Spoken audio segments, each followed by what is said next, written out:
Arrêtez d'être biaisés et poussez vos idées. Trop d'opinions et pas assez de faits. Vous mentez et faites ouvertement de la propagande. Ça, ce sont des commentaires reçus lorsqu'on parle de confiance envers les médias. Des chiffres récents nous montrent que plus les gens sont jeunes, moins ils ont une forte confiance envers les médias traditionnels. Et c'est une tendance qui s'observe globalement aussi. Chez les Canadiens francophones, la confiance envers les médias était à 55 % en 2016, alors qu'elle est à 46 % aujourd'hui.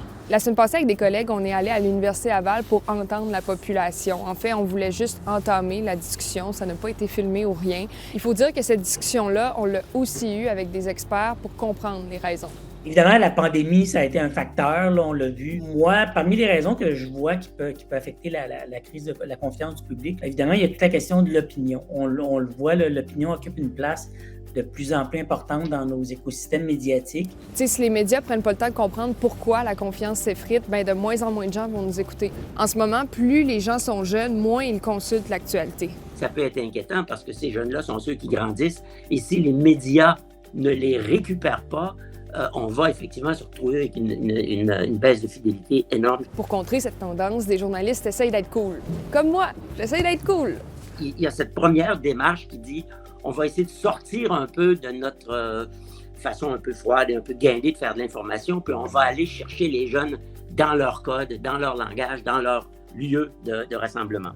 Mais ça peut venir avec une certaine confusion sur les réseaux sociaux de qui est journaliste et qui ne l'est pas. Et s'ajoute à ça la quête des clics dans les dernières années. C'est certain que les médias, ayant des difficultés financières, cherchaient notamment sur Internet à attirer l'attention, puis ça n'a pas toujours été donné des résultats toujours heureux.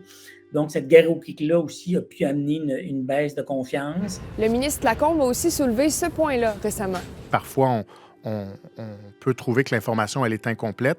Et lorsqu'on le dit, bien souvent, on va se faire dire qu'on attaque la démocratie, qu'on attaque le quatrième pouvoir. Ici, le ministre Lacombe parle de la complexité de critiquer le travail des journalistes. Mais c'est vrai que c'est difficile. Là. Je connais pas beaucoup de médecins, avocats, ingénieurs, professeurs qui aiment ça.